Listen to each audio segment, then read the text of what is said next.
반갑습니다. 노생마입니다.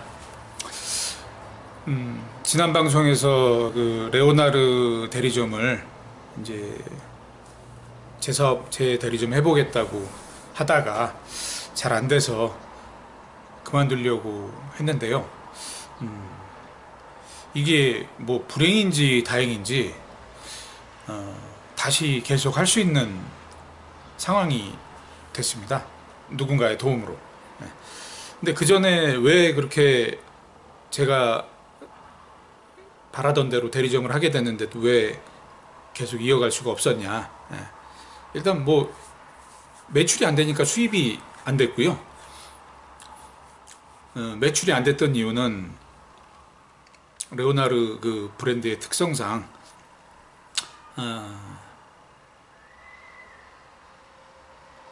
좀 특정 몇 군데에다가 집중적으로 많이 팔아달라고 해야 되는데 그러려면은 사실 싸게 줬었어야 되는데 그렇지를 못했고요. 그 전에 대리점 하시던 분은 그게 가능했던 이유가 자기 친인척들이 팔아주다 보니까 한마디로 그냥 지인 판매 팔아줬던 거고요. 그러다 보니까 저는 지인 판매도 안 되죠. 그렇게 제 주변에 화장품 가게를 해서 제 물건을 팔아줄 만한 친인척도 없죠. 그리고 매출이 없다 보니까 원가가 높아서 거래처에 싸게 줄 수도 없죠. 뭐 이런 게 이제 막 악순환이 되더라고요.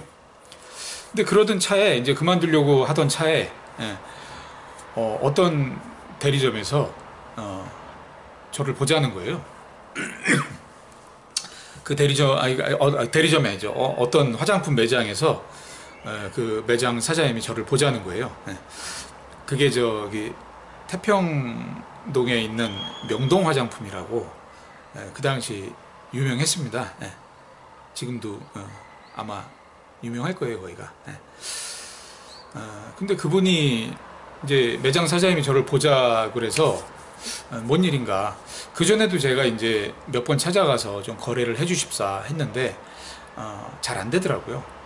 그러니까 이게 어떤 그 종사하는 업종에 대해서 그 돌아가는 생리를 모르고 무턱대고 그냥 팔아주겠지, 뭐 팔리겠지 했던 것들이 참 순진했던 것 같아요. 그러니까 일단 어떤 업종에 종사를 하고 그 업종에 들어가서 시작을 하게 되면 왜 많이 파는가, 왜 잘 파는가, 왜 그 관계가 유지되는가, 이런 것들을 알아야 되는데 그냥 뭐 화장품 대리점 하면은 뭐 누군가 팔아주겠지, 뭐 누가 팔아줘요? 안 팔아주지. 그러니까 그런 걸 몰랐던 거죠. 순진했던 거죠.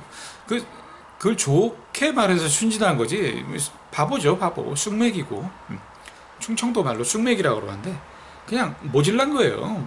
돌아가는 사태 파악이 안 되는 거죠. 그러다 보니까 매출도 없고 원가는 높고 수입이 없으니까 그만두게 되는 거예요. 그만둘 수밖에 없죠. 그래서 일단 찾아갔죠. 뭔 일인가 갔더니 뭐라고 하는 거 아니, 저보러 얼마 파냐고 대뜸 묻더라고요. 그래서 그 당시에 제가 500인가 팔았었어요. 500 팔면 한 달에 100만 원 수입도 안 되는 거예요. 그래서 500 판다 그랬더니 혀를 차시더라고요. 이렇게 혀를 차요. 그러면서 하시는 얘기가 내가 1000만 원을 팔아줄 테니 1000만 원을 팔아서 장려금을 받았을 때 그 자기한테는 조금만 먹고 주고 거의 그 장려금까지 받은 거에서 원가를 계산해서 자기한테는 그냥 조금만 먹고 주고 다른 데서 이익을 더 먹으면 어떠냐, 이런 제안을 하시더라고요. 그러니까 처음엔 이 얘기가 뭔 얘기인지 잘 이렇게 탁 안 돌아갔어요. 바본 거죠. 그러니까 바본 거예요. 그러니까 세상 물정을 모르는 거예요. 그러니까 결론적으로 그분 얘기는 네가 지금 못 파니까 원가가 높지, 내가 많이 팔아주면 원가 낮아져. 그럼 그 원가 낮아지는 만큼 다른 데서 수익이 더 많이 생길 거야. 그 대신 나한텐 싸게 줘. 거의 원가다시피 줘. 근데 완전히 원가로 달라고 그러면 미안하니까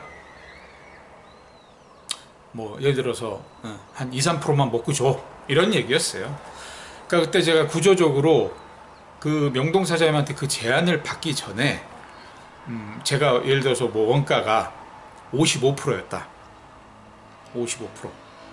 그러면은 그분의 제안을 받아서 그분이 진짜로 제가 500만 원을 팔 때 원가가 퍼센테이지로 55%인데 그분이 1000만 원을 더 팔아줘서 1500만 원을 판다면 원가가 한 38%가 나왔었어요. 엄청난 차이죠. 그러니까 가만히 앉아서 다른 거래처들한테 거의 17% 정도를 더 먹는 거죠. 그러니까 예를 들어서 아까 제가 500 파는데 100만 원 벌었다 그랬잖아요.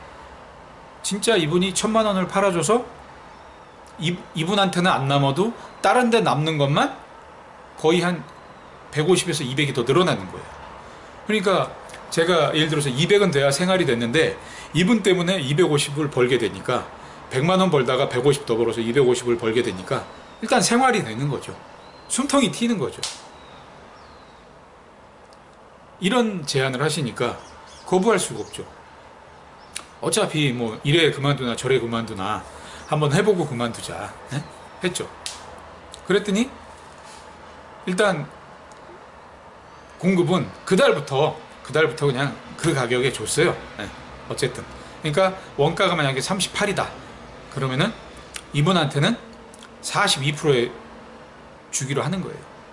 당장 내 원가가 지금 55%인데도 이분이 1000만 원을 추가로 팔아줘서 38%가 될 거기 때문에 42%에 주겠다고 한 거죠.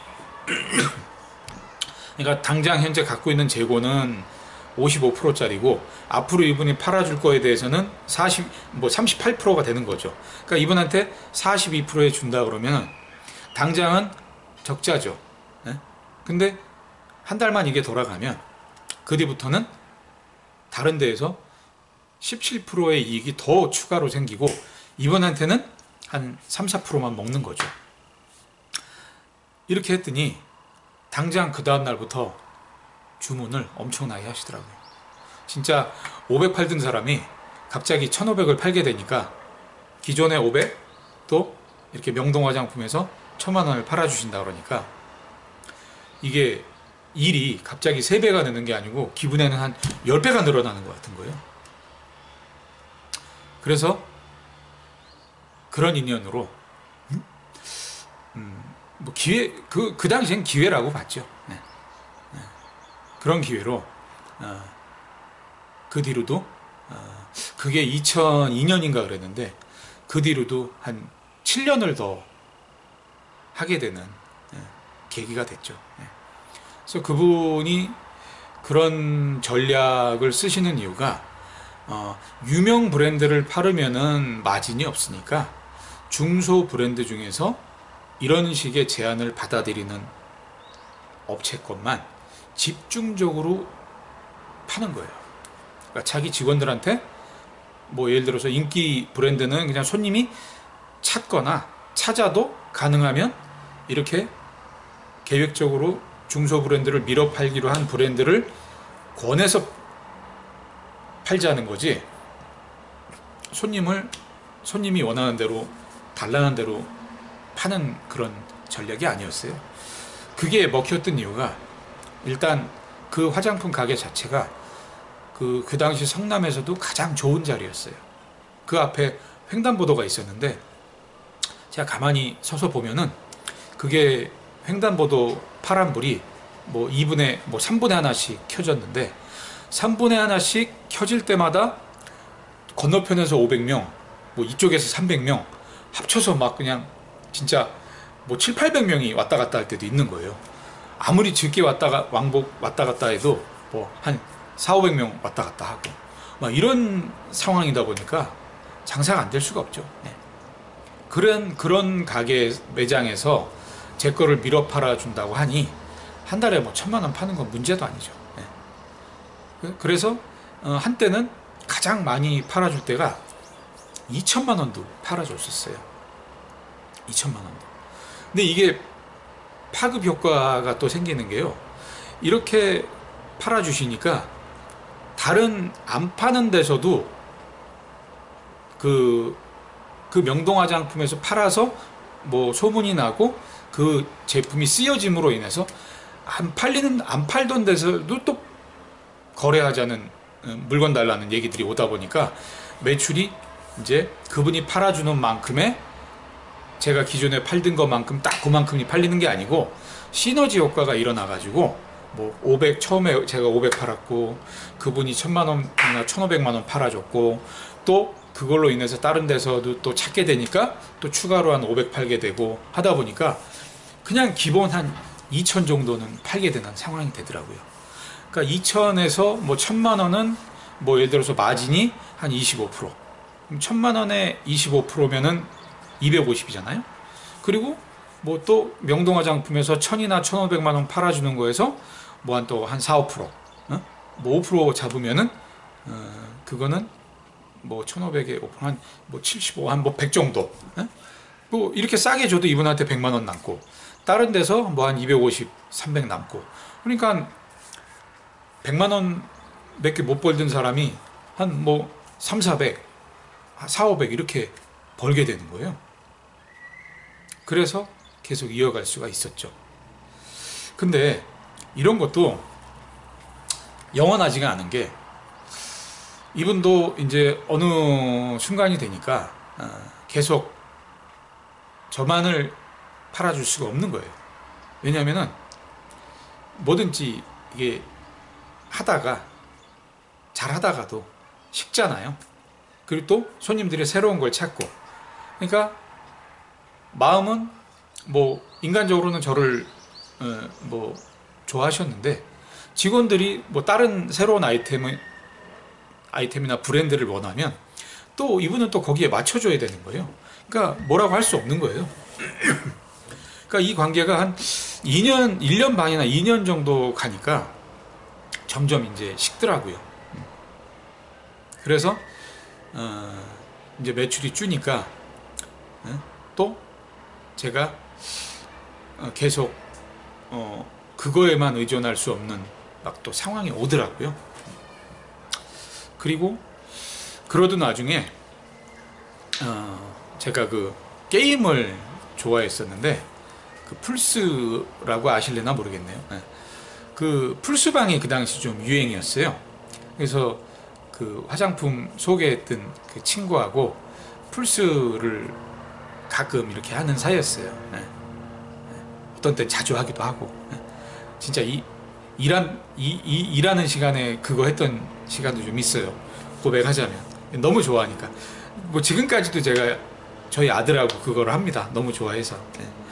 근데 그거를 그냥 좋아하는 걸로 끝냈어야 되는데 그 당시에 플스방을 2002년에 개업하신 분이 있는데 한 2003년 되니까 이제 그것도 시들해지니까 그걸 넘기려고 그러더라고요. 그래서 이제 거기를 제가 이제 손님으로 저희 친구하고 가다 보니까 그 매장을 넘긴다는 얘기를 듣게 됐어요. 그러니까 문득 드는 생각이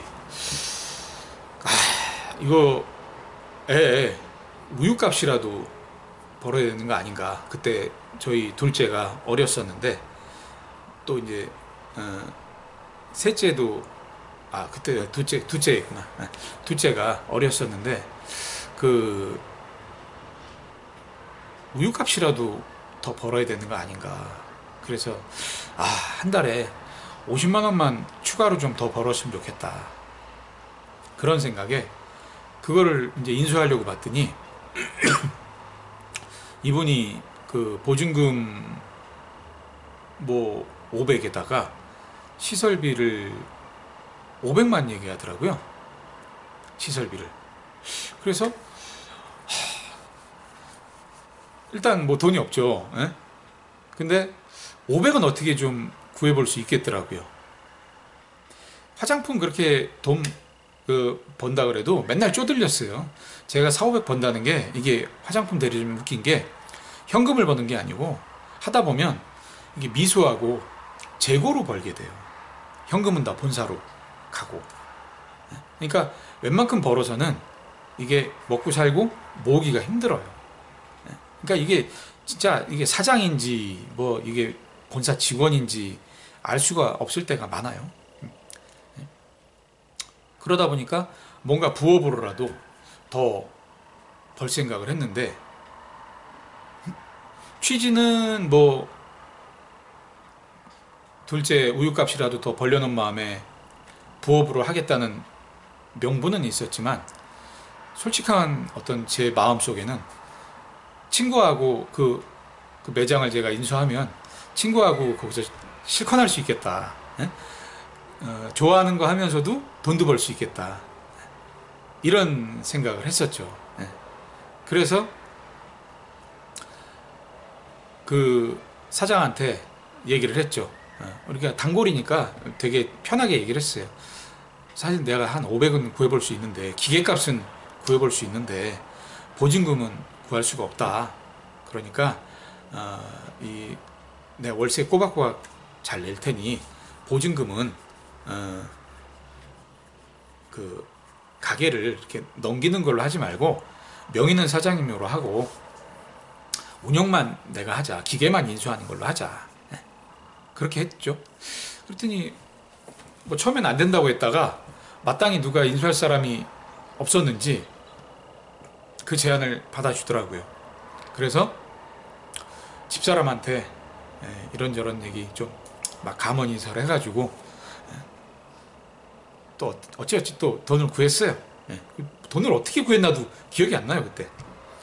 그래서 그 돈으로 기획값만 주고 그 가게에 대한 명의는 그 원래 주인한테 있고, 저는 그 매장을 그냥 운영을 한 거죠. 그리고 친구가 매일 와서 게임도 하고 도와줄 줄 알았어요. 근데 이게 막상 좋아서 그 게임방을 가서 할 때하고 직접 내가 운영할 때하고 이게 또 다르더라고요. 그리고 정작 목적은 우유값 50만 원이라도 벌자는 게 목적이었는데, 하다 보니까 우유값도 못 벌어요. 왜 우유값도 못 버는 상황이 됐고, 이걸로 인해서 또 얼마나 또 애를 먹었었는지, 어떤 구질구질한 일들이 있었는지, 그 얘기는 또 다음 방송에서 또 이어서 해드리겠습니다. 감사합니다.